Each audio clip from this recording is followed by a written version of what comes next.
From Plaid Lab in Austin, Texas, this is Stacker News Live. I'm with Max from HiveMind. What? Max, what are you doing here? Yo, what's up, Car? I am so excited. No, just kidding. Where is Kim? Yeah, I think he's probably coding it.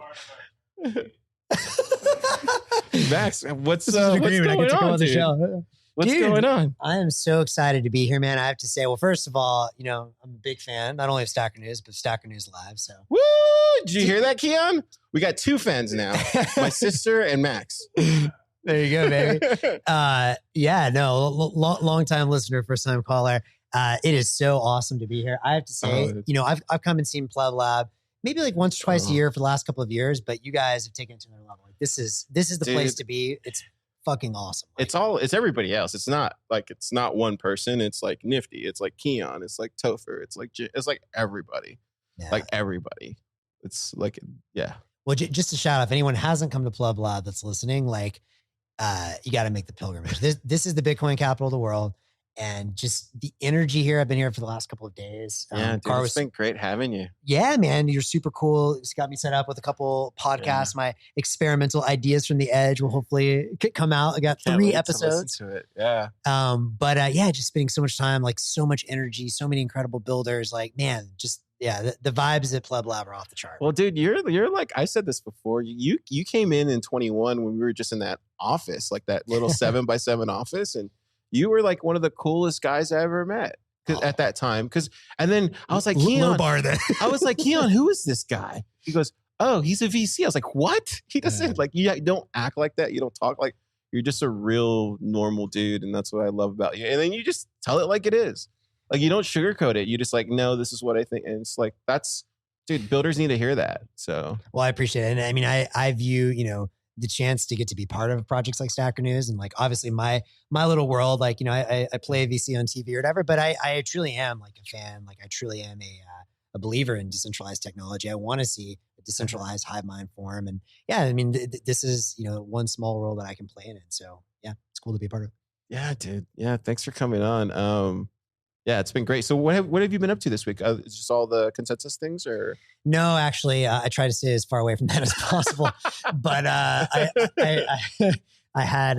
staying at the hotel where all the consensus people are, or I just checked out. Mm-hmm. And so that was like, anything interesting that you've seen over there? Like, or?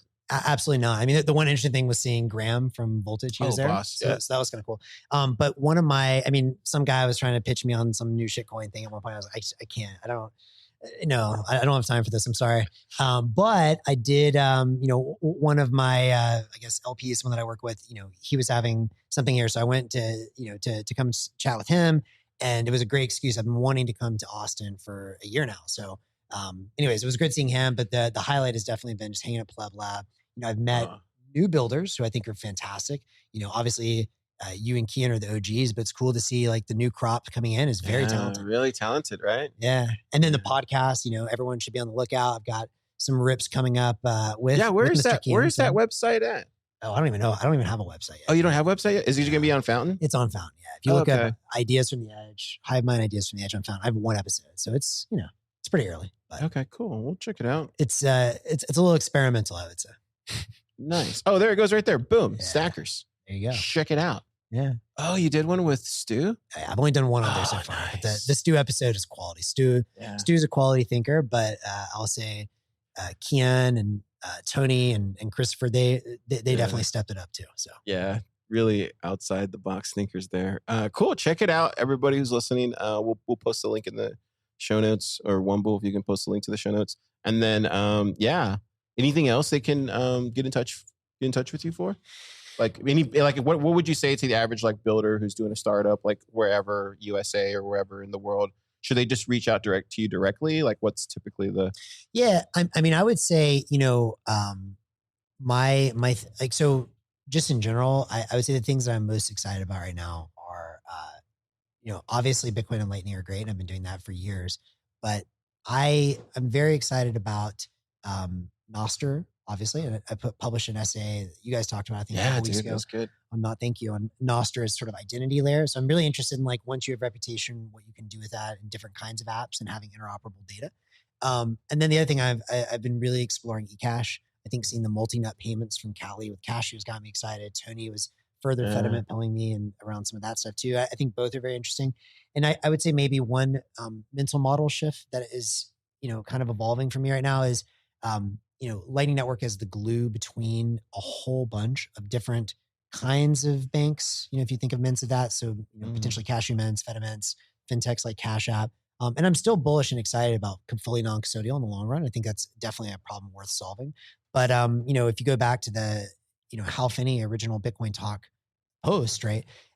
He was already talking about free banking back then, and I think this has a chance to be free banking on steroids, and I think it's pretty cool. So I was not like a big eCash person. I still would not say I'm all the way there, but I'm increasingly eCash build. So. Yeah, definitely check out Max's writings. They're all bangers, dude. I think the one that really blew my mind was where was the AI one? Is it this one? Yeah, dude, this one blew my mind. Like, this was really good. Yeah, man. Thank you. Great stuff. Yeah, and I would also just say for the builders out there, I mean, one thing that, as I always say, I like to see people that ship fast, have good taste. Like I'm interested in seeing people can iterate quickly. I'm also interested in, just back of the envelope. Are you in a big enough market? Is there a rough business model where it could make sense at scale? But increasingly some of the advice I would say is I don't underestimate the importance of being with the right network and other builders. Totally. And I have to say, and so selfishly, I don't want to give too much away, but I am hopeful that we're going to get something going in San Francisco, a place for the builders to commune there because we need that. But I have to say, like, man, I get it. Like if you're a builder and you're in a place like Club Lab, like it just makes sense. Like you get so much help, like just the network effect. Yeah, like getting feedback, like users. It's like early YC days, and I don't think anyone should underestimate what you guys have here. It's so much harder to build on Bitcoin, Max. Like it's really hard. Yeah. And sometimes you just need that, just the camaraderie, the support system, the stuff that YC used to talk about or Paul Graham used to talk about. And sometimes you just need a guy to say, hey, you're doing a great job. Like now you guys are doing a fucking phenomenal job. Yeah. Like, phenomenal. So kudos. I'm curious, maybe one question for you. You've been doing Stacker News Live for all this time. It started off, you and Keyan were just having fun. Now y'all are actually okay, like starting to blow up a little bit. What has been surprising for you over watching this whole journey with SNL, with obviously Flatwood, Stacker News? Yeah, I mean, you've been there for the whole thing. I think, I think coming in it, I was talking about this with Keyan earlier. We had a conversation for like an hour before today. And I was telling him, I was like, I think coming in as a journalist on the media side really helped me a lot. Cause in the early days, I was just trying to help my friends, you know, whether it was Nifty or whether it was Keyan, or Tony, whoever it was, I was just trying to help them with like their startups or projects and just trying to write about it and just learning more. And I think coming from that and then working with Marty obviously helped me out a lot. And then just being at the right place at the right time here in Austin and being very community focused. But I think I'm just really impressed with everybody and where they are and where they started. I consider myself super blessed, Max. Like I'm completely blessed. Like I'm a really dumb guy, like really, really dumb. And I know how dumb I am. Car's being humble. But like I get to hang out with geniuses basically all day. And like that's just going to level you up. It's like playing in a band and you're like the worst bass player. Like you're just going to level up. So it's been really cool to see the journey. And then as far as Stacker News Live, I think we just did it just because Keyan did you want to do it? Oh yeah, because we were trying to do like a Dignation thing. Yeah, we were trying to copy Dignation. Yeah, I didn't think he was gonna take me up on the offer, but I haven't missed an episode. No, you guys are every week, rain or shine, Stacker. But actually, I think it started off in the beginning. Now it's kind of evolving into more of like a builder community type of podcast, developer kind of podcast. And it didn't start off that way. It started off with just by reading the news. So yeah, it's badass. Now you're on the show. Now we have VCs on the show. Look at us, Keyan. We're moving on up. Yeah. Cool. Well, thanks for coming on the show, Max. Thanks for having me, man. This is sick. Hope to be back another time soon. I'll definitely come back to Austin soon. Yeah, dude. Yeah, and let me know if you need any help with anything. Yeah, we're here for you. Likewise. Thanks, brother. All right. Thank you. Yeah. Yeah. Yeah, sir. All right. So, for the Get to the poor part of the show. The poor part of the show. What does that mean? We're not VCs. What was I gonna say? How was your week? My week was good. More people were here than are normally here. Consensus. So that's one aspect of what happened this week. But otherwise, it was a normal, pretty fine and dandy week. Yeah. How about your week? It was pretty short for me. Like, came in. I'm still getting over that cold thing, and I feel like I finally got over it last night. It was really good. We came back last night remember I told you we went on a retreat or whatever, and then we came back last night and we kind of saw each other again, like the brotherhood or whatever. Mm-hmm. It was really cool to hang out with everybody and like genuinely miss people that you spent a few days with. And so I think you probably got really close with them, right? Yeah, dude, because you're like sharing your like bonding and stuff. It's really cool. And then, there's that was really cool hanging out with that last night. And then it's been a really good week. I think just seeing all the new interesting people that have come through the lab and all that stuff and obviously Max being here is just like another alpha brain in the room that you can bounce off ideas, which I don't think people, that makes a big difference. Yeah. He's like a repeater for the hive mind. Yeah. So I think I think seeing all that, and then we've had some other interesting people that I won't dox come through. And cool stuff. Did I meet them? Did I see? I think you met all of them, but I don't want to dox anybody. I did run into quite a few interesting people. Cool. We're going to jump into the top 5 stories of the week here on Stacker News Live. If you've never seen the show, Stacker News is the front page of Bitcoin, and it's voted by you, the stackers. You guys control the narrative. The narrative. The stackers control the narrative. It's kind of wild to think, like, I mean, I know you use an algorithm, whatever, but like the incentives do matter on Stacker News. And this is where it's going to be really interesting to see how this kind of plays out this cycle with kind of like, the Nostr stuff is doing their thing, and then like Stacker News is doing their thing. And it's going to be really cool to see the shift that goes from influencer kind of focused narratives to like Nostr user focused narratives, or, Stacker News, user focused narrative.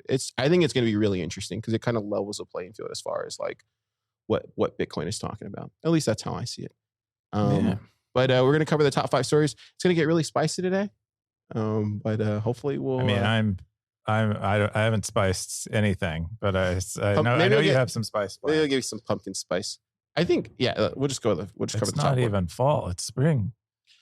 Oh, is that only in spring? No, pumpkin spice is exclusively a fall thing. Well, maybe this is a basil spice. Wait, no, basil is not a spice. No, it's a mint spice. No, it's a spicy mint. It's an herb. What do you call the Olive Garden little chocolates they give you? Maybe it's one of those where it's just like kind of spicy.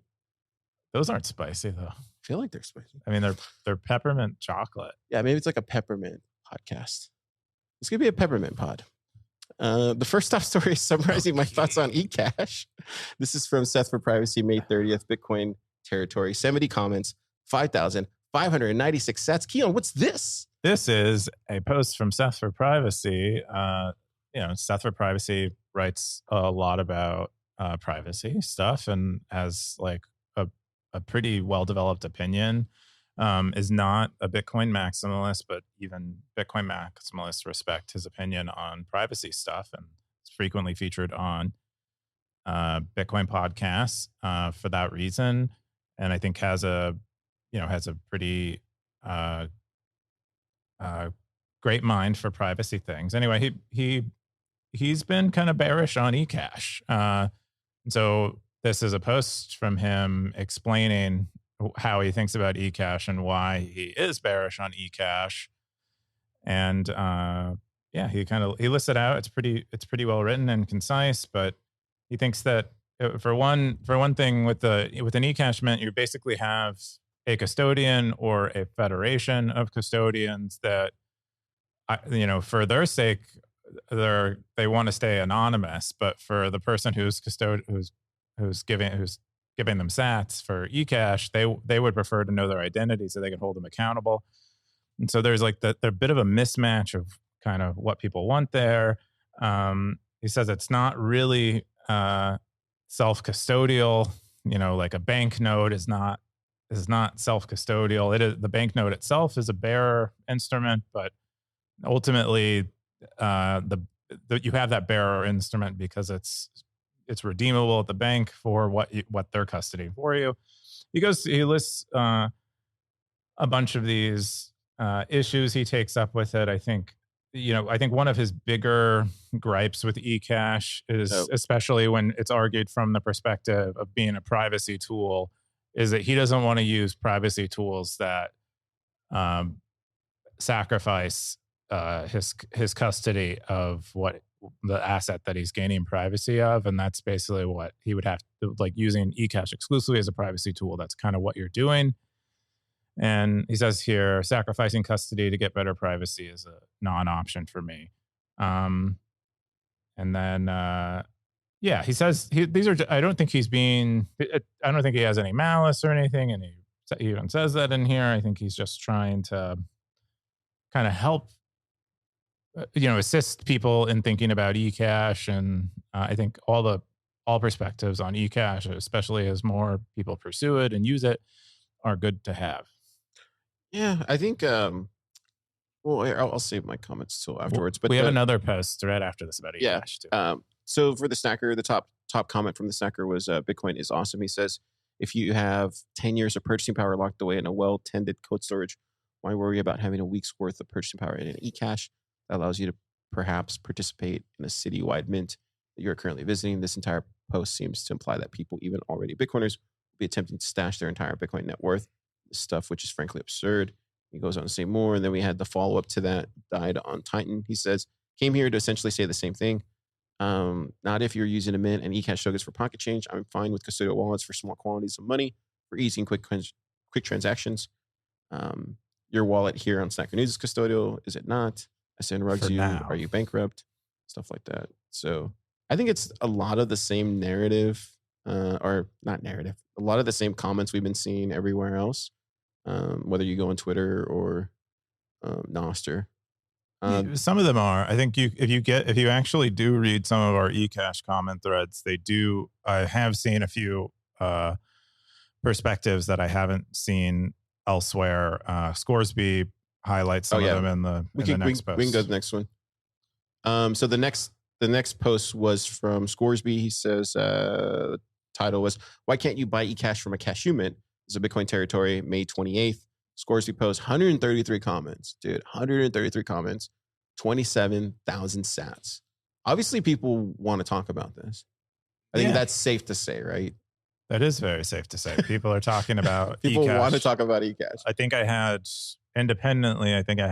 5 or 6 conversations about eCash just this week alone. It seems to be on everyone's mind. I think the Samurai stuff accelerated it. And then Phoenix pulling out of the United States accelerated it. And so now everyone's talking about it. And Bitcoiners, more so than they have anything other, like their second biggest asset they hold is opinions. And so they're kind of flexing them in this post. Anyway, Scoresby's post here is and Scoresby has written in the past about eCash, and I think does a good job of like finding the little thing that might make a difference and understanding it better.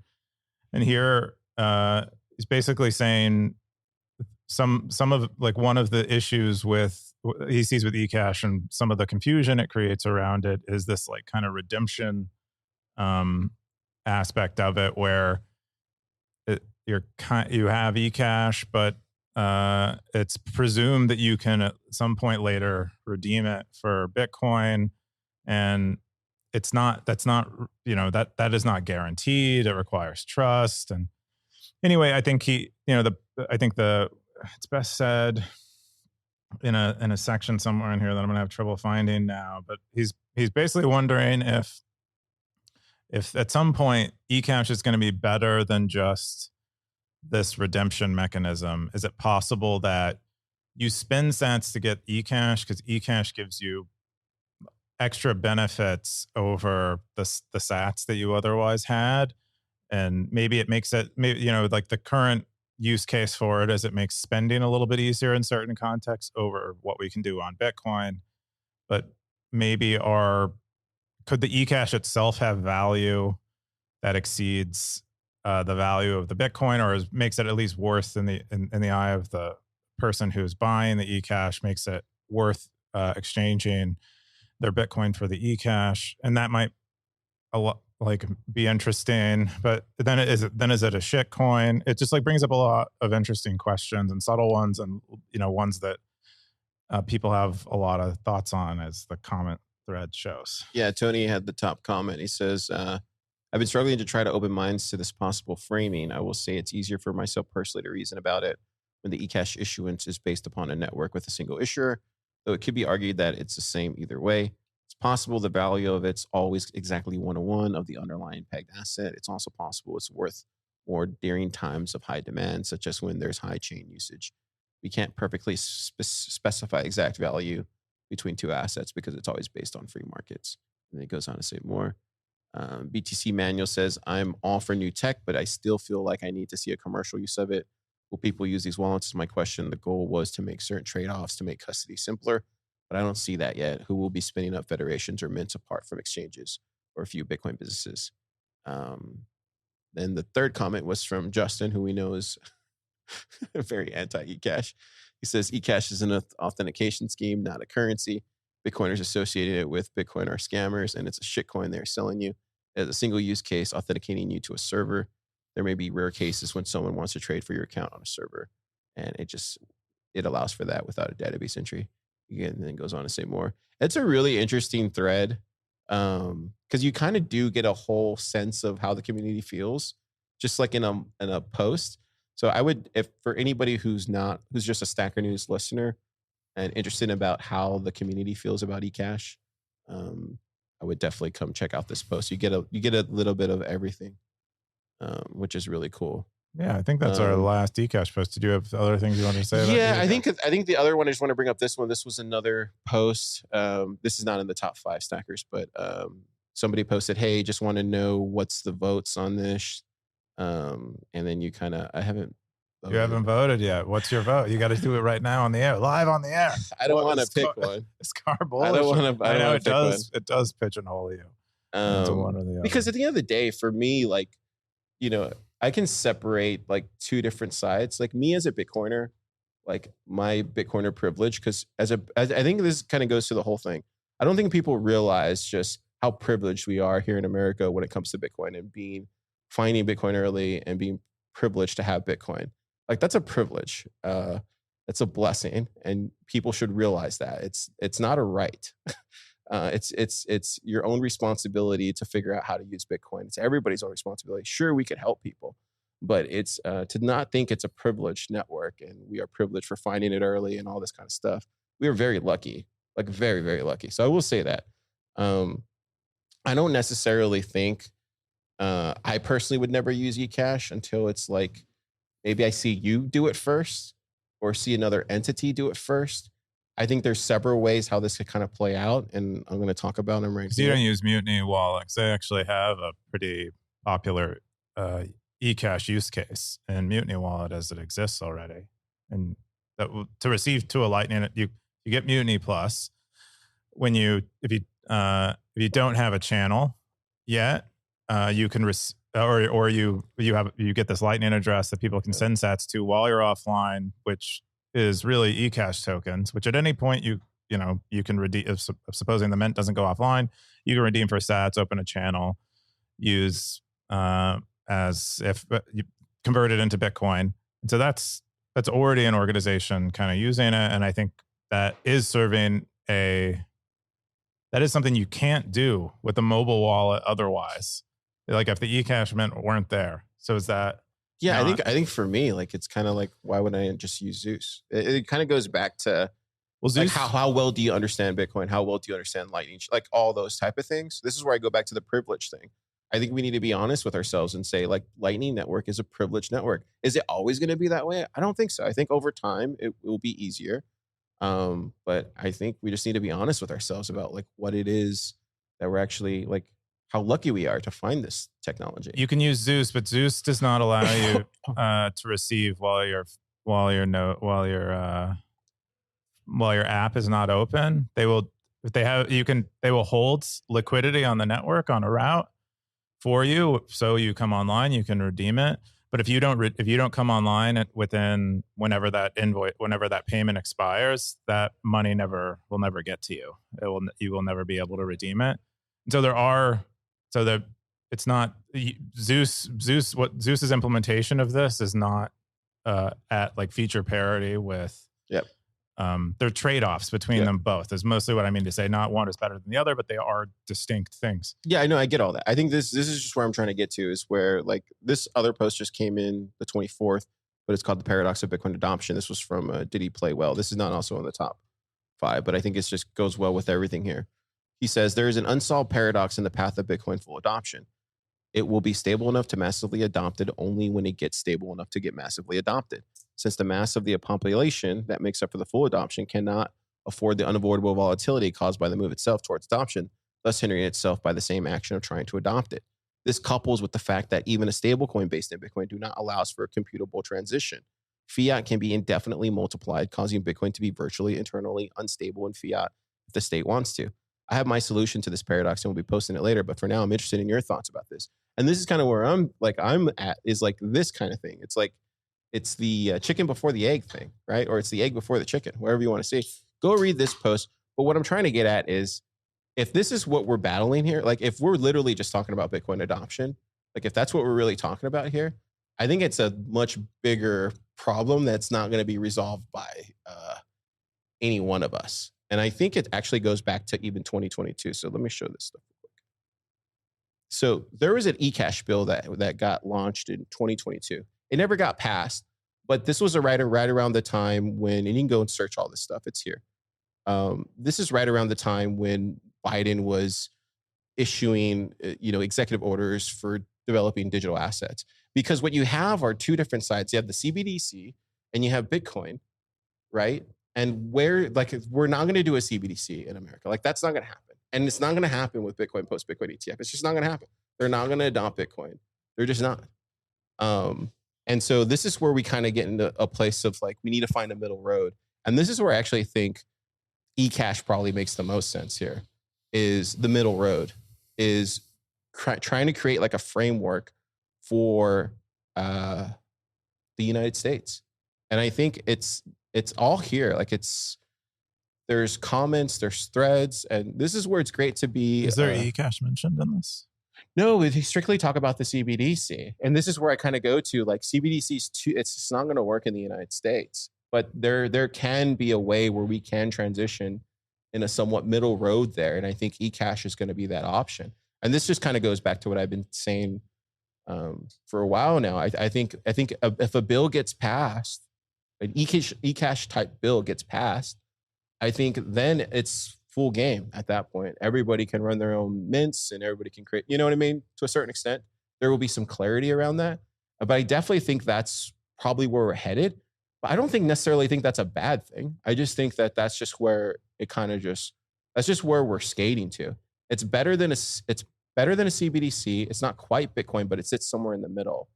And I think when you start doing a little bit more research and you trying to figure out what the United States is doing when it comes to the CBDC stuff and the risk of it, they do understand that there's a really bad problem with having a CBDC. Even Coin Center talked about this in 2020. So that's what I'm trying to say overall. It's not necessarily like they're going to come in and take over and it's going to be bad for everybody. I think once something like this gets passed, because it will happen again, like there's a new cycle coming. And I think there's a little more clarity for Bitcoiners. I think then we could start seeing some of these eCash federations really start taking off. And I think that's just kind of where it's headed. And I don't necessarily think that's a bad thing. I just think that's just the way it played out. Oh, that's interesting. So it sounds like you think the next era of American banking is, in a world where maybe Bitcoin isn't completely criminalized and, kind of banned out of the United States, that the next generation of American banking is an eCash. It's the middle road. e-cash banking It's system. the middle. I mean, it's not great, but it's the middle road. And I think this is the conversation that no one wants to have because they're embarrassed by it. I don't know why. It's not embarrassing. It's just like, I just think we just should be honest about what we're talking about here, like where it's actually going to. And I think this is where it's actually going. And I think that's why you see a big push in this direction. It's clearly not a stable coin or a CBDC, but it's not quite Bitcoin either. And I think that's probably where it fits most perfectly. I think the only thing I would say that is competing with that vision is the idea that these eCash transactions are really private. And I'm not sure that doesn't fit within the paradigm of like the existing banking system view, the oversight that they already have. I don't see them like sacrificing that. So I don't think so. I think if I had like thing. if all my time was devoted to journalism like it used to be, like I would write this article and it would come out and it would fully explain everything. I just don't have that time anymore. I'm sorry, Stackers, but somebody else does. You have all the content there. Go out and do the research and connect the dots. It's really easy. It's all there. It actually makes more sense when you think of it in that kind of framing. Do you see this as like a prediction of the future, or you think you're revealing something that people already know is going to happen? I definitely think there's I can't be the only guy thinking this in the world. So I think there's already talk about this somewhere in somewhere. And I'm not the only guy that thinks like this. Like, I can't be. But is it a prediction, or is it are you uncovering the plans that someone has? Is that what do you think it is? I think it's just where it's headed. Okay, so it's an obvious like it's kind of like asking, like, could you have seen where Bitcoin was going for an ETF? And you're like, yeah, obviously we're going to get an ETF. Like, when is it going to happen? I don't know, but it's going to happen at some point in the 2020s, right? This kind of feels like that. I do think I thought it might never happen, to be honest. But. I think it was totally going to happen. I think the e-cashing is going to happen, and it's probably going to happen at some point this decade. It'll get passed, and that'll be that. But what's Bitcoin ETF, Keyan? Well, I think that's pretty bullish because it would mean that, especially if we're using these Bitcoin-backed e-cashments, then that would be bullish for Bitcoin in addition to financial privacy. So that's not. I think that's why I don't think better move than what I don't think anybody will go to jail for doing an e-cash federation in America. I think you have a better. I mean, I shouldn't say the other part. Actually, don't listen to that. Well, if you're redact that part. Everything else you can keep. Redact that part because actually that's not. I mean, right. You're the producer of this podcast, so you'll decide what gets redacted. No, it's live. It's live. It's gone live. But I think it makes more sense because when you look at it, like the Tether is already doing this, right? Like it justifies something somewhere where maybe there is a e-cash equivalent of a Tether or maybe it's Tether itself. Who knows? But there has to be some kind of give there. Because look what Tether's been able to do over the course of however many years it's been. And I think that's just that's a valid argument if when you look at it from just like, hey man, these are all the cards that are on the table. I'm just showing you all of mine. This is where I don't like where people try to psyop people into things. It's kind of dumb. It's like you kind of see that with eCash a little bit too, where people are like promising the moon and the world with it. And it's like, no, let's like slow down. Like this is what happened with Lightning where you promised the moon and the world with it and we're not quite there. So like that's where I would say is just like, hey, everybody slow down. Like let's wait and see. It's still early, but also keep in mind that this is probably headed in a direction that I don't know. I don't know if it's good or bad for Bitcoin, but I know it's somewhere in the middle. Yeah, I think the middle, the point that you make about the middle, where like the government maybe wants the CBDC and the people maybe want something more like Bitcoin, and maybe they can agree. But I don't see what the government gets out of an e-cash system. That's like kind of where. Yeah, I don't know. That's somebody else to do the research on that. I would imagine they probably get. So when you really start doing the research, you find out they have an ECIP, which was money that was distributed back in 2022 or 21. I forget which year it was. But this all went to credit unions and it was around community banking. Mm-hmm. So I would imagine some froth there has made its way around these things. And that's all stuff that you would have to go research. And this is where I kind of wish for me personally, I could go back to doing like that kind of in-depth analysis again, because that's the stuff I used to be focused on, but I'm not so much these days. But that's those kind of things that you uncover can be really fascinating once you kind of go down that rabbit hole. But I definitely think there's something there. I don't think I'm entirely wrong about that. I think I'm like probably like 30 or 45% close to what what's actually really going on behind the scenes. But well, that's Car's alpha take this week. Bam. That's a spice drop. I don't think it's that spicy. It's just people are going to be like, oh wow, this guy's crazy. The next top story is explain Lightning Network in a simple analogy. This is from Darthcoin. 19 comments, 3,715 sats. Bitcoin beginners territory. Wow, when did you get a Bitcoin beginners territory? Oh, that's Siggy. Siggy runs that. Oh, one. boss. Yeah, he runs Bitcoin beginners and books and articles. Did you read this one? I did read this one.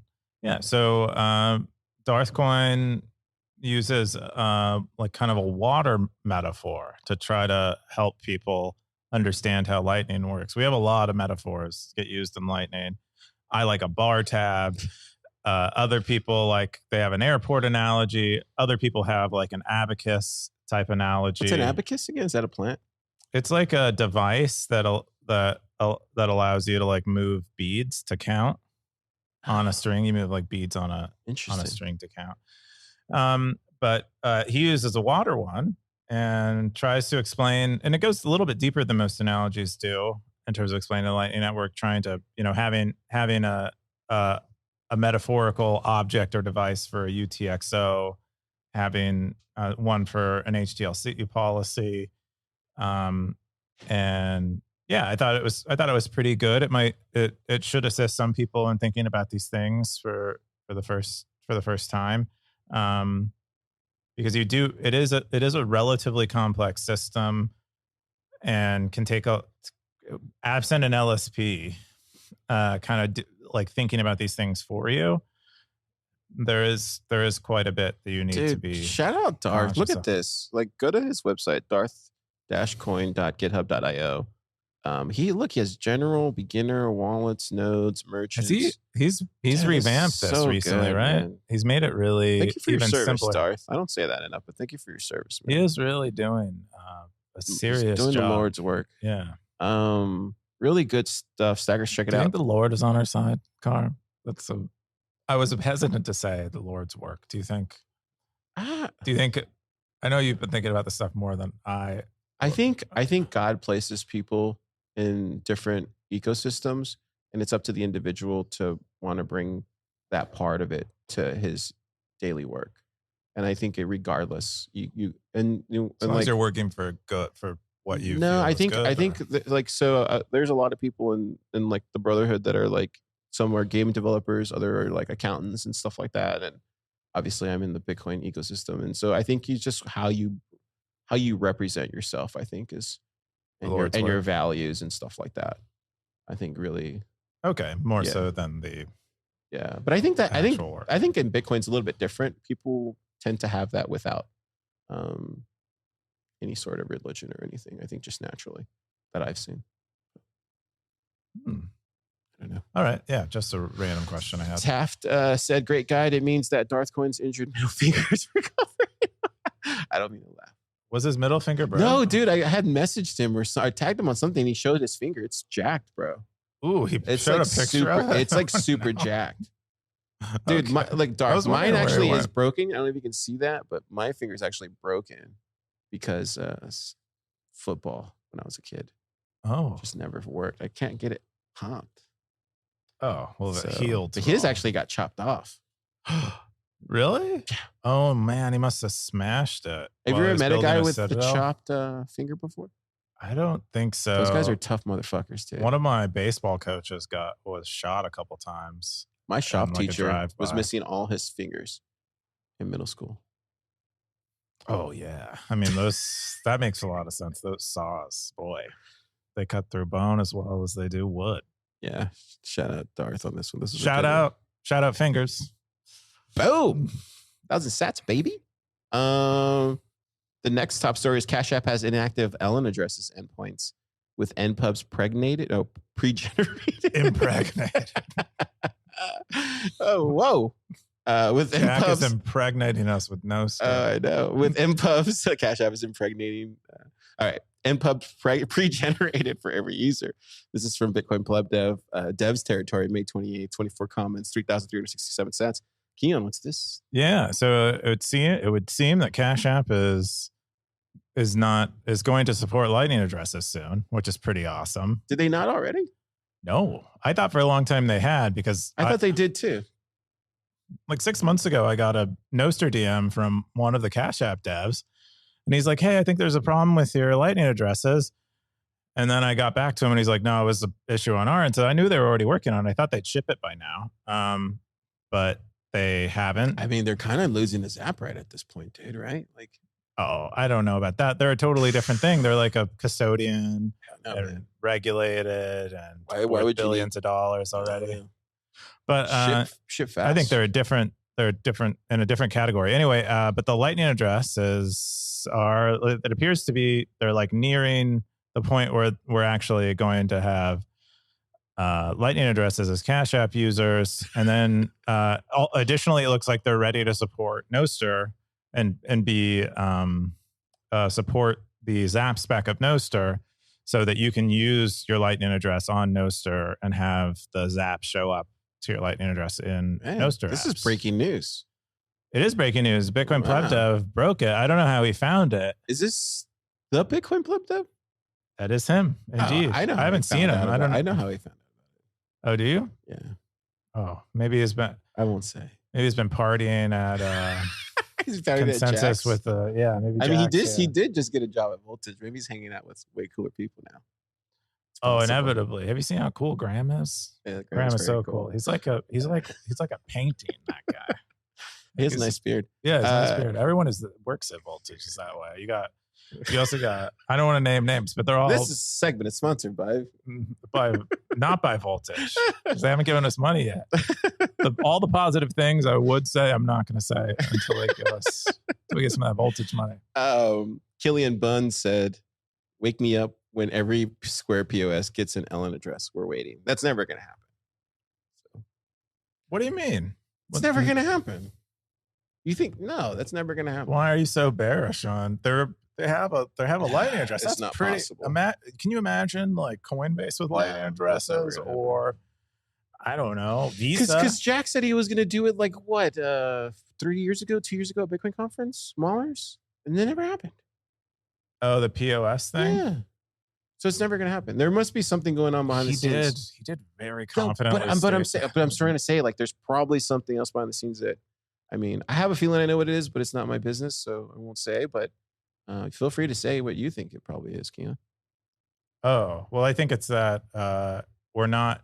We'll get into this when actually we cover Leo's travel blog, but I just don't think it's ready for in-person, real-time payments, because it's, I feel like things haven't stabilized like all of the wallets and the differences among them. It's because we haven't rolled out eCash yet, maybe.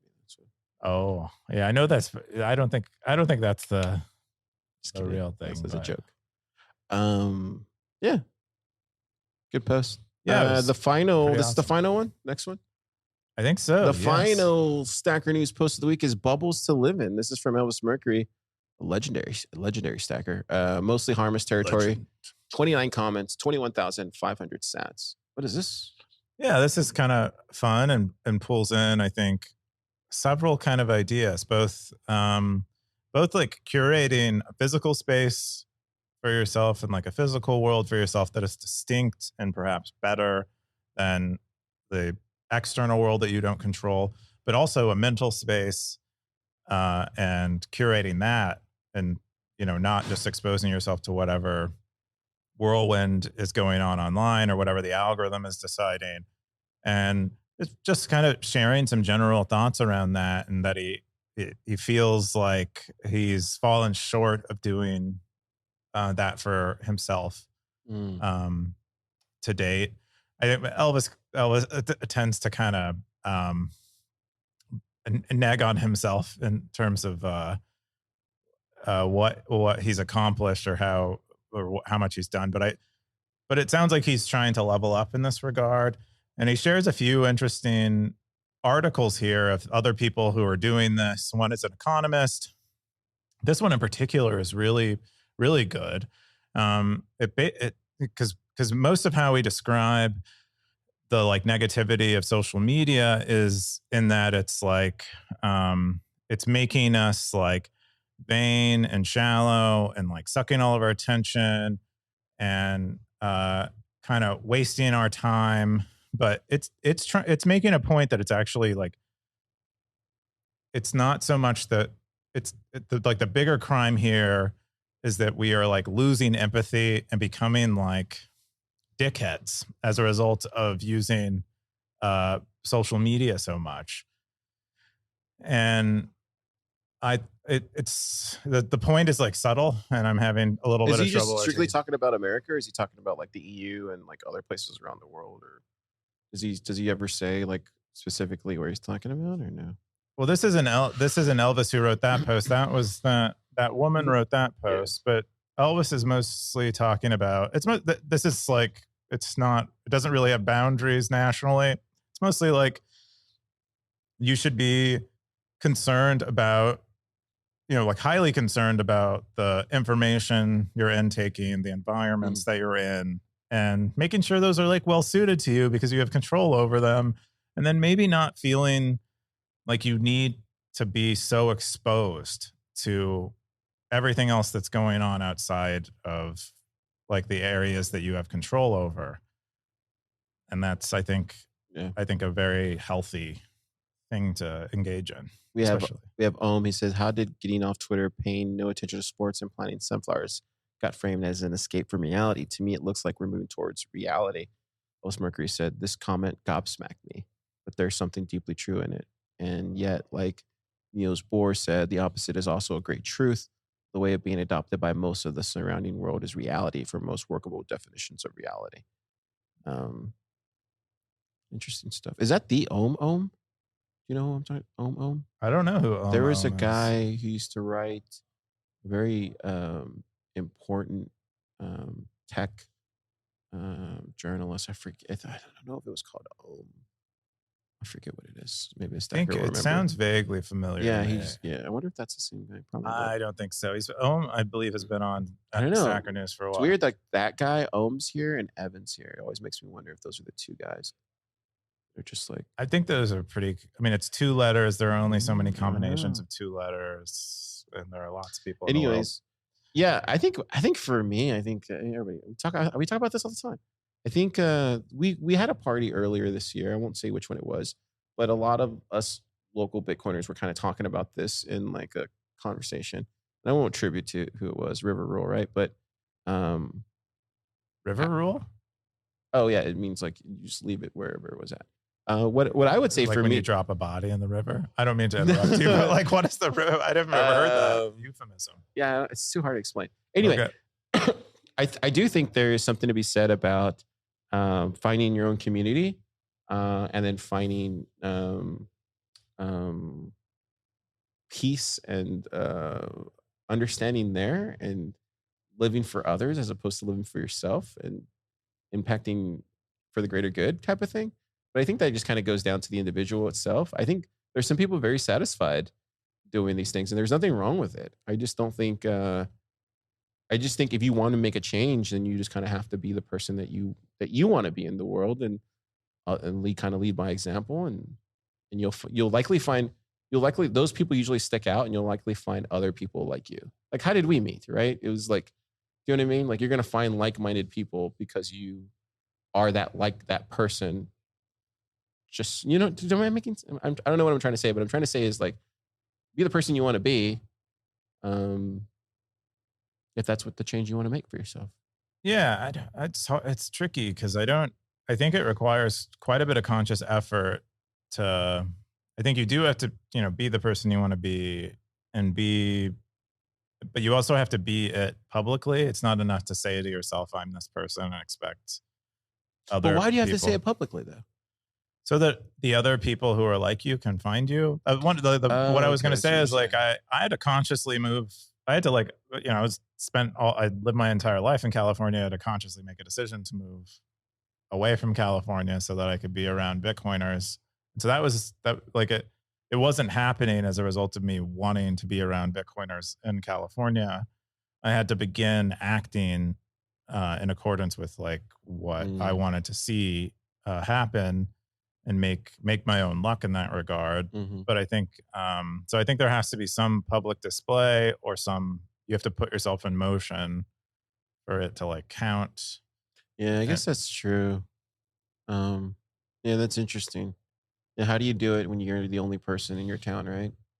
Yeah, Yeah, that is kind of tough. You're gonna try to convince people that money is broken. I mean, that's why there's places like Stacker News, right? And that was that was the main motivation. Yeah, and like some of these other kind of alternative social media platforms, alternative sources, social media. Yeah, that's interesting. Yeah, it makes me kind of feel sad for those people in a way. Well, I wouldn't feel. I mean, because like if that's all they have is like Twitter and like YouTube and Facebook and some of these things that are not good for you, right? I mean, not all of it, but vast majority of it. I don't know, man. Yeah, it's the easiest way. These are two heavy questions, I think, for one individual to. Yeah, sure. I feel like this is like a Jordan Peterson question.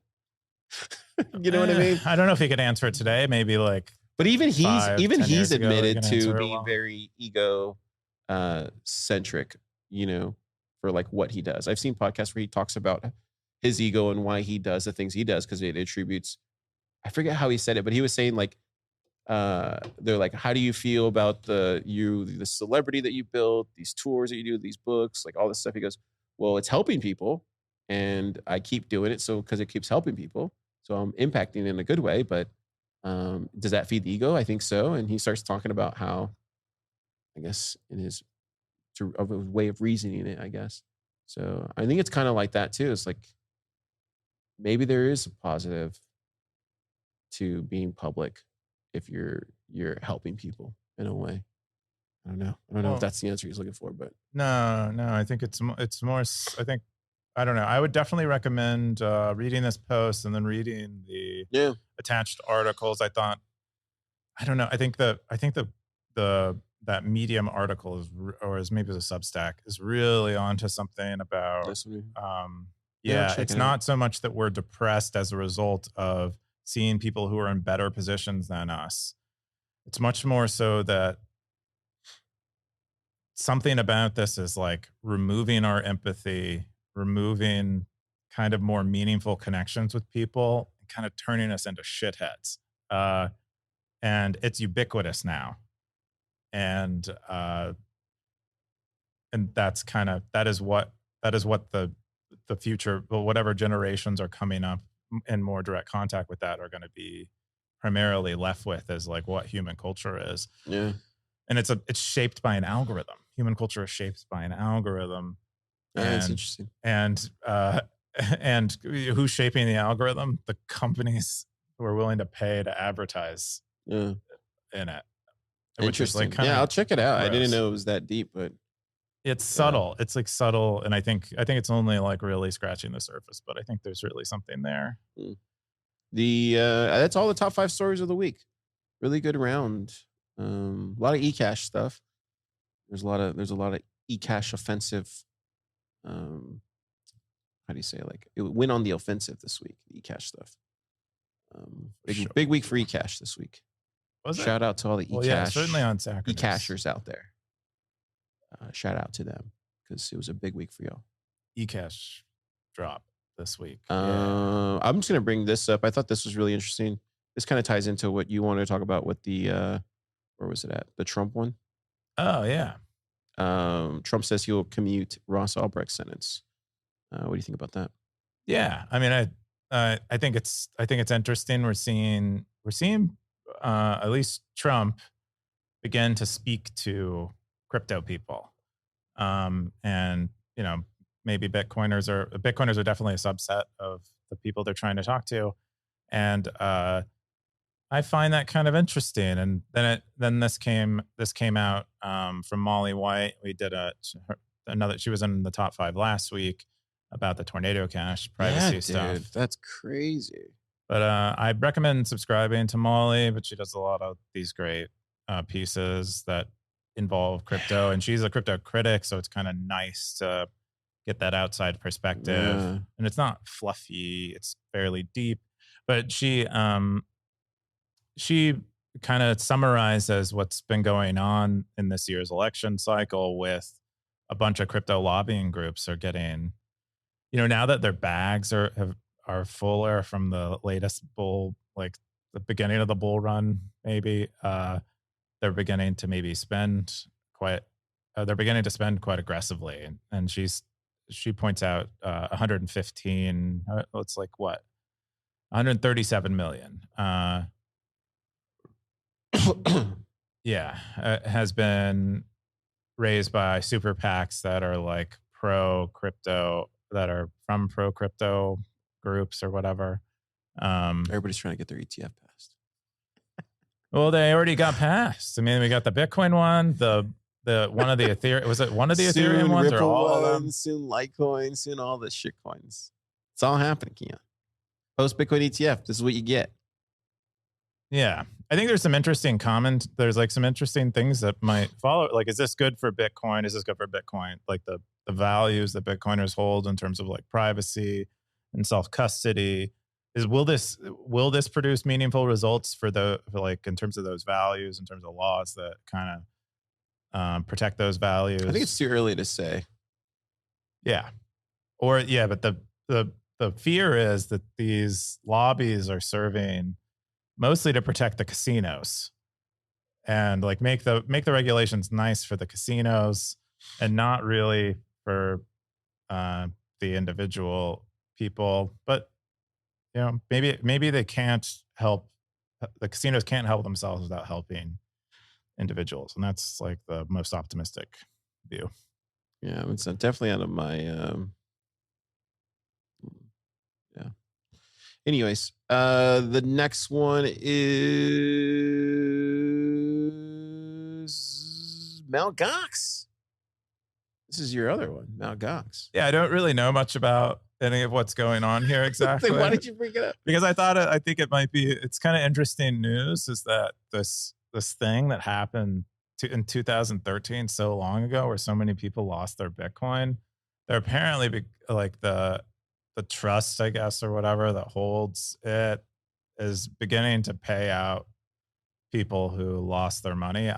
Somehow they recovered it or something. I haven't been following the story very closely because I wasn't on Mt. Gox and I don't, whatever. But they're beginning to pay it out, and it's a lot of Bitcoin, and it's amazing because a lot of these people thought they lost their Bitcoin forever. Can you imagine getting sent tens of Bitcoin, which back then was probably worth probably a couple $100, and now it's worth a bajillion? No, I can't imagine that. That'd be so cool. Yeah, check out Darth Coins. He has some must-watch stuff there. Learn about, you can learn. Yeah, about I guess Mt. it's Gox. kind of one of those things where I feel like every cycle you just regurgitate the old stuff to introduce the new people coming in the space of the. It's like what do you call that? I don't know. What do you call that? It's like those people that do $1 million price predictions right around this time. It's the same thing like that. Like, I think you'll expect. It's like all these new people coming in. So hey, let's start doing these $1 million price predictions. These are the people you need to know. Where Mt. Gox? Where's Mt. Gox? Oh, because Mt. Gox comes up every cycle. Yeah, it's like I see. It is like a fuddy thing that comes up every cycle where they're like, yeah. oh no, the Mt. Gox coins are going out. People are just going to dump them on the $1 million market. Bitcoin. It's like, calm down, bruh. Maybe You've been saying that since 2014. Maybe Mt. Gox will come back as an eCash, man. Oh, yeah. Mount Cash Gox. You never know. Mt. Gox Cash. The other thing was the El Salvador thing. What was this one? Oh, this is great. So this is Leo has been sharing basically his travel journal through El Salvador. Every day he's writing a post about kind of what he did. Mm-hmm. As far as I can tell, every 2 days he's changing locations in El Salvador, and he's kind of cataloging all the Bitcoin things he's doing while he's there. He started out in San Salvador. He says there aren't many places that accept Bitcoin there. And then I believe after that he went to Berlin, El Salvador. And in Berlin, El Salvador, it's kind of like a Bitcoin beach in that it's like a very Bitcoin focused place, but it's like more so in the mountains. And he said they have like a really great Bitcoin community there, and you can buy Bitcoin nearly everywhere. And then after that, he went to, I believe it's called Surf City, which is, I believe. So he's been posting like every report thing here, basically? Every day. Oh, wow.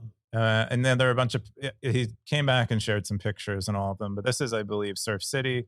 That's dope, dude. He said the best place for Bitcoin he's been so far is where? Berlin. Interesting. Berlin and El Salvador in the mountains, but he hasn't been to Bitcoin Beach yet.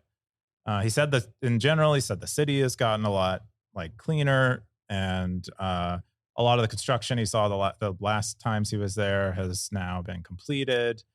Yeah, he's sharing pictures and stuff. He hasn't, over the next 2 days, he'll release I believe his Bitcoin Beach visit, which will likely be more Bitcoin stuff. But he talks about all of the issues he's running into where people say they accept Bitcoin and don't, or they accept Bitcoin, but it's like a huge pain. Then places he goes where it's actually quite smooth, and he's trying to use an ATM everywhere he go, a Bitcoin ATM, and find a new one, and which ones work, which ones don't, how do they work, which payment process, Bitcoin payment processors work well and don't. Really, like a really great coverage of the whole situation. Cool stuff, dude. Yeah. I love seeing the travel stuff that the stackers do. Yeah, this is like really cool. Yeah, this is awesome. Good find. Yeah. And then your last post was the eCash desktop wallet. That's right. So the Mutiny guys released Harbor, which is a desktop eCash wallet, which is designed to serve the use of or to give people privacy with their Bitcoin, where Wasabi and Samurai previously did, but using eCash mints. And it looks like it's a very simple interface, very simple to use, and I believe it's built around all these privacy things. Like all they do is create the software. They don't run any of the other software it interacts with. But it's meant, I think their plans here are to make it peer-to-peer, Tor only, automate distribution across several mints, so you don't really have to trust any particular mint to not rug you. I don't know, just a really cool like eCash experiment, I would say. And I like that they're iterating on like new things, creating new things. Great. Yeah. I'm just going to share this video that we did here. It's a great video. Logan made a video for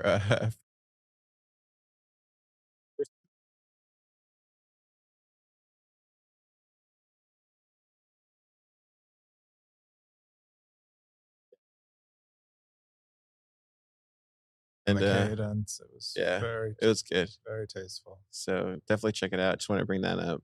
Logan's a legend. And then we have Cascader. We did this last week. Uncle Jim came on and we did a live stream of Cascader, which is making waves here in town, Keyan. Oh, I didn't even know this happened. Yeah. Okay. Cascader's making waves, Keyan. Oh, for sure. It's talk of the town right now. Mean, I think it's like Mutiny Who. Cascader's the big project now in town. Wow. It's true. I don't make the rules. You don't make the rules. This is just what I've heard. Everybody's talking about Cascader. We certainly are. We are talking about it. You should check it out if you're interested in Cascader. And yeah. The other thing I want to bring up is clamps, dude. People always say, oh, no one's building on Lightning. It's not fair. No, these guys are. Shout out to John and well, I don't want to dox the other guy, but you know who you are. Counting software for Bitcoiners. What do you think, Keyan? I think it's cool. I mean, I think it's really cool. I want to use it. I have not used it yet, but I would like to use it. That's a great meme. I saw their presentation at Top Builder, and I think this is very useful for Bitcoin businesses. Yeah. I think they are. This is not priced in, I should say. No, this is not priced in. I think they've done a great job. I mean, they built it's gorgeous. built a fantastic in-browser interface to the Core Lightning before, and now they're kind of moving on up to interacting with all these other wallets and providing like a more like a B2B kind of experience. And I think it's a really great idea, and I think it'll be very helpful. And I hope they have all the success that. John, if you're listening, I'm going to test it out next week. I haven't had time this week, but testing it out next week. You can get started. Snackers, if you're interested, check it out. They're doing amazing things. These are guys that have been building down this road for over a year now at this point. So they're ready. So if you're interested, check it out. Just wanted to bring that up because I don't think they get enough kudos. Yeah, it's amazing how far they've gotten part-time. They've been doing all this part-time with families and full-time jobs, and they're producing this software. This is the Bitcoin way. I mean, this is why it's hard to build on Lightning and Bitcoin. Like, this is what it takes. I mean, everybody in the lab knows what it's like. It's hard, but you know, as Bitcoiners, if you're fans of these products, you should be out there talking about it, writing about it, promoting it, freaking retweet it feedback. At the very least. Like, retweet it. Like, what does it cost you to retweet a Clams, you know, tweet? Like, it doesn't cost you anything, Snackers. Just like retweet it or share it, or you know, even if you don't use it, but just spread the word. It's not enough of these builders get enough credit for what they dedicate their lives to, or a portion of their lives to. The other thing is the top super something super stat segment. Some guy came in this week. He was like, "I'm so disappointed Super wasn't here." Yeah, I was like, "Well, do you want to hear a story about him?" I just told him stories. Oh, that's nice. Yeah, he was like they literally came in. It was a just for Super pleb that just came in just to meet Super, and he wasn't here. I was talking to someone who saw him in his travels after he left BlaBlaB recently, and he was saying that people are just carting around Super like he's like a handbag or something. He has his own people now, pulling him around everywhere. He has his own people, Keyan. Like, you should have heard what he told me. He's like, "Car, have your people reach out to my people." I was like, "Oh, sorry." Who are his people even, though? Star has risen. That star is not coming back down to earth. Are his people Nick Carter? Has he been training with Nick Carter? Dude, that would be a hilarious conversation. Anyways. Top stackers of the week. Great Ruby. Undisciplined. Rsync, dude. Rsync, I'm just going to shout out Rsync, dude. Rsync actually, like, shares a lot of crap. Like, talk about unbiased stacker. Just shares everything. Shout out to Rsync for delivering the news every day. I didn't know he was a developer. But yeah. Oh, is he really? Yeah, it's in his bio. I don't think he had a bio for a long time, but they share a lot of great content. So Darthcoin came back with a vengeance this week. It was good. And then we got the most boring segment in Bitcoin, the Cowboy segment, which we still don't know who number one is. I have a feeling I know who it is, but won't dox him. Okay. Jerry Garcia. Well, David W. Yeah, has this changed much? Blockchain Boot. Blockchain Boot. Blockchain Boot. Wow, Blockchain Boot's kept it on. Elvis Mercury has risen up quite high. Yeah. Well, it seems like a lot of people have dropped out. And then we got a Million Sat Madness, which I'm still calling Million Sat Madness. It's monthly. Oh, I need to drop some sats in there. But I forgot to today. We'll do it after this. TN Sacker. Look at me. I'm in the top. Wow, you did top pretty 12. good, eh? Yeah, I've been dropping news today. That's awesome. Web Poet. Look, even BTC Sessions is in there. He shared a mutiny walkthrough recently. Kepford. David W. Even Geiger. Look, you got the Geiger. Geiger in there. They have like a partnership with the University of Austin or something. Oh wow. They're like a $5 million endowment. Justin. Shocknet. It was amazing. Justin. Amazing stuff. Keyan, what are you doing this weekend? What am I doing this weekend? I'm going to continue to work on Stacker News. Yeah. Because that's what I do. And I'll do the newsletter. And I'm craving Japanese food. We've been watching this Japanese show about wine. And it's like based on a manga. It's pretty good. wine manga? Well, yeah, it's about like a wine guy. I don't want to. It's it's kind of a convoluted concept, but it's a great show. And so I've been getting exposure to a lot of Japanese stuff, and I'm like, oh man, I really want some good Japanese food. I think we got to go to Zapstream because like we're getting a lot of comments. I guess do we trigger people? So all the comments. Oh man. Wow. Sorry for the listeners. So Darth said, hang on, here we go from the top. 117 says Zappy Friday. What's up, buddies? Darth Coin says eCash is not Bitcoin, guys. Get over it. It's a psyop. He was a little bit favorable towards eCash, is my memory. In the beginning, right? Yeah, when we first started seeing a little bit of eCash stuff. And then Darth Coin says, oh man, he's a shit. He goes, Car, don't laugh at Justin comments. He's right. Take them very seriously. Where was the Mutiny show? He goes, Lil again, Mutiny show. You guys are really biased. Dude, I'm like the most unbiased guy I know. This guy maybe is more biased than I am. I don't. What am I biased towards? Coop, you are wrong. This can be run on persistent mode. Coop, please study more Watts before talking shit. Oh man, I didn't mean to talk shit. And then he goes, Car, you got to accept the CBDC. Never. He goes, simple quotations. Then this is what he's at. He goes, Car, eCash is not a scaling solution. It's a fully solution. It's a step forward to be. I actually think it's like middle of the road, dude. But that's for somebody else to write. I actually think it's the middle.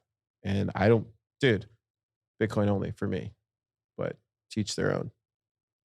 Anyways, Keyan, he's calling you out. You need to go learn some wallet stuff. I don't know what it's true. I have not spent any time using Zeus, and it might have a way of doing offline receives. I think the only thing I'm kind of offended is like he thinks I'm like, dude, I'm like the most I'm like the most unbiased guy. I don't really think that's true at all. Dude, there is people here. I won't see who they were. They were talking about eCash, and I was just like telling them how I really felt. A lot of the stuff I said today doesn't mean you're unbiased. If you disagree, no, I'll say it to your face. That's like an independent thing. Anyways, that means you have a bias that's different than other people's bias. That doesn't mean you're not biased. Everyone's biased. I don't think I'm biased. And then Darth Quinn says, Clams is cool. I test it. The only thing I do not like is that it says taxable of it. Just pretend you don't see that. Come from Kami Fora. Fuck this Kami shit's old bill. This is awesome. I love this stuff. Let me go back to Stacker News. Anyways, then we got so many comments, dude. We're blowing up, Keyan. This little pod that could blowing up. This is what happens when you get Max on the show. I know. I think Max brought all of his 4 listeners from. That's what happened. Yeah. And then we got from the Zaps on Fountain. This is Vake. He said it would be greatly disappointing if Car got so sick that he passed away. Oh, what? I still haven't taken out a life insurance policy on him. Who's that? Oh, is that Ray? What is his name? Vake. Vake. I wonder if that's my sister. And then Blockchain Boog says, "Get well soon, Car." Zap. Who'd you get? You got someone sick, didn't you? Who'd you get sick here? I think Nick. Nick got sick. Right. And then I think those are all the comments. Let me just check one last place. Oh, that poet. Oh, it's sweet. All right, cool. Well, what are you doing this weekend? You didn't. We got the Graphene OS workshop, so I got to prepare that. I haven't prepared it. You're doing it, right? You're giving the workshop. Yeah, and then what else? What else we got? And then a lot of work tonight, and then church. We're doing Hack and Tell. Oh, we're doing Hack and Tell right now. It's here at 5:00, but we don't stream that. You're going to church, meet with the Brotherhood. Is that what we're calling it now? Brotherhood? Yeah. You called it Brotherhood earlier. I guess it is a brotherhood, sisterhood. Yeah. It's kind of cool, man. I think it's a cool. I joined a cult, Keyan.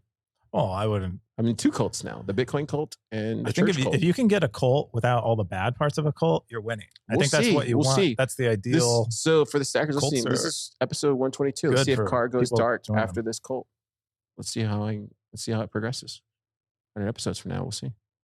We will see. But I mean, churches already have citadels. Churches are already citadels. There was I didn't tell you this, but there is one thing that I learned from my retreat. That format, I'm definitely going to try to implement that somewhere. And I think it's such a great format. I'll tell you after the pod. Oh, that'd be a great, yeah, like, okay. No, I'll tell you what it is. Yeah, dude, it's like the best format I've ever seen for how to do something. Like, anyway, I have an idea. Cool. Don't want to share it. Okay. Yeah, not yet. It's still early. All right, stackers. Have yourself a great weekend. Go out there and find your cult and join it. If this isn't already a cult. Yeah, Bitcoin isn't your cult already.